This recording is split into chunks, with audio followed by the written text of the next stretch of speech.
mga ka-insu, for today's video, magluluto tayo ngayon ng ginataang tilapia. Yes, magluluto tayo ng ginataang tilapia ngayon kasi ipapakain natin sa mga workers natin na gumagawa ng mga street lights. So, kaduaan nyo ako mga ka-insu. For the ready na nga dyan ng ating mga ingredients. Of course, ang hindi mawawala, bawang, sibuyas, luya, coco mama, magic sarap, at paminta. Of course, ang ating tilapia na fresh from the pond. Yes. At freshly pick ang ating pechay. Ganon. Before that, kailangan nating iprito muna ang tilapia. Of course, parang hindi ka nagtitink.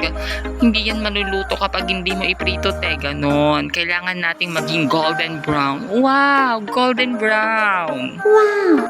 Kaya nga tayo napaluto ngayon ng ganitong eksena dahil ipapakain natin sa mga workers na gumagawa ng street lights natin. Yes. First, ilagay na natin ang luya. Ganem. Second ay ang bawang. Ay, bawang. Mali! Sibuyas pala yun. Oo. At ito yung bawang. Anti-aswang muna tayo for today's video. Ganem. Wow! Siyempre, ang hindi mawawala ang coca mama. O say. Hindi tatawaging ginataang tilapia pag walang gata. Parang hindi ka talaga nagtitink, ate. Ganon. Kailangan natin sagadin. Tapos ilagay natin yung friend nating mga paminta. Yes. For the baila-baila muna tayo for today's video. Tapos, pag kumulo na ng very light, nagasok ate, makita kung perfect ganems. Wow!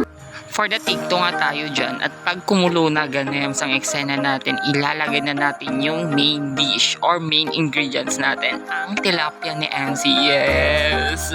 Wow!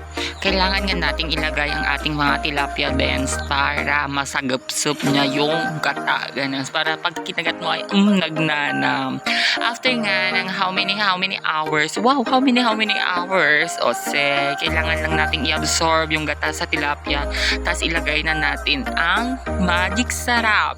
Magic sarap. Baka naman pagalawin mo ang baso. Next na ilalagay natin ay ang pechay. Yes, ang pechay ni MC. Ganems. Wow! Lutuin lang natin ang very light ang pechay. Then, eto na siya. Luto na!